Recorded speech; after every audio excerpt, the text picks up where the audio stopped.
Pokemon Go is a lot of things. Fun, popular, social, but one thing it's not is informative, because the game doesn't really explain, well, anything.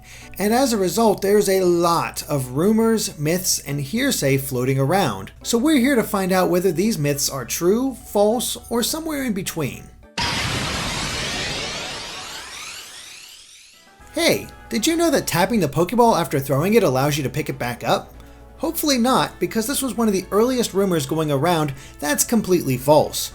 No matter how many times we tried tapping it, it only resulted in us accidentally throwing more Pokeballs. And while it would be a nice feature, it would also seriously undermine the entire point of stopping by Pokestops to earn items like Pokeballs. And we're also pretty sure Niantic doesn't mind the fact you have the option to buy them too.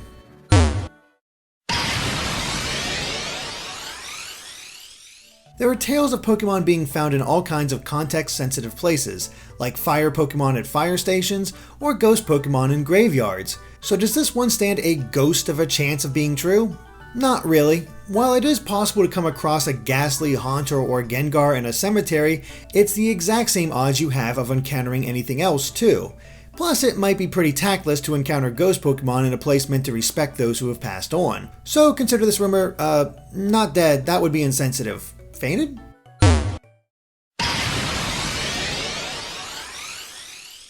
Oh man, it's raining. That means I can't play Pokemon Go until it's stopped.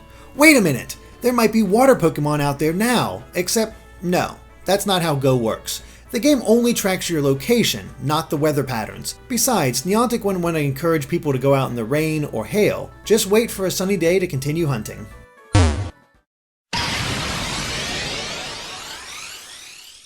Everyone wants an Eevee in its 3 evolutions, which appear to be randomly chosen during the evolution process. So it's perhaps no great surprise that when a trick was revealed that allowed you to choose exactly which evolution you got, it spread like wildfire. According to the trick, whichever of the 3 special attacks your Eevee has determines what it'll evolve into. Dig for Flareon, Swift for Vaporeon, and Body Slam for Jolteon. Pretty handy, right?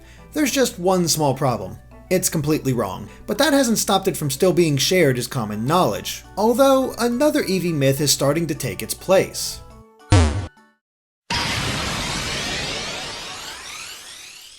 Once that Eevee myth was debunked, another soon took its place. It was reported that if a player changes the Eevee's nickname to either Sparky, Pyro, or Rainer based on the characters from the anime, it will determine what the Eevee evolves into. So Sparky for Jolteon, Pyro for Flareon, and Rainer for Vaporeon.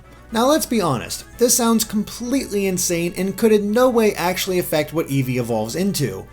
And yet, it seems to be totally true. Not only have we tested it multiple times and each one provided the Eevee we wanted, but hundreds of others have confirmed it as well. It's a heck of an Easter egg to the anime and the best way to get the Eevee evolution that you want.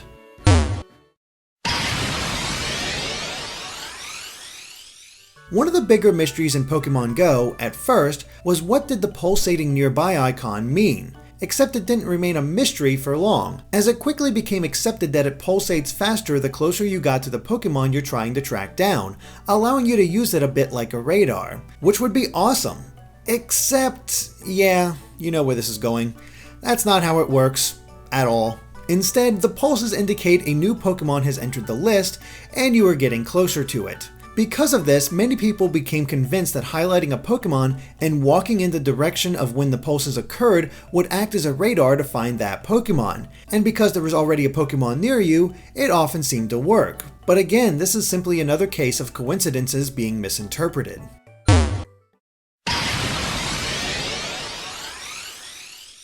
It has recently come out that there may be exclusive Pokemon for each continent that Pokemon Go is currently available in, based on the fact that people have reported to only see Tauros in North America, Kangaskhan in Australia, Mr. Mime in Europe, and Farfetch'd in Asia.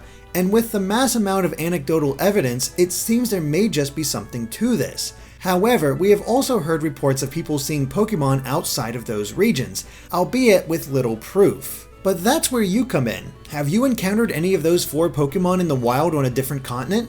Let us know in the comments and make sure to tweet photographic evidence to us at GameXplain so we can try and solve this once and for all.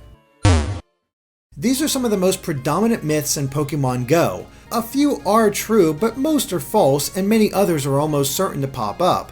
And as always, let us know if there are any other tips for Pokémon Go as well. Thanks for watching, and be sure to subscribe to Game Explained for more on Pokémon and other things gaming.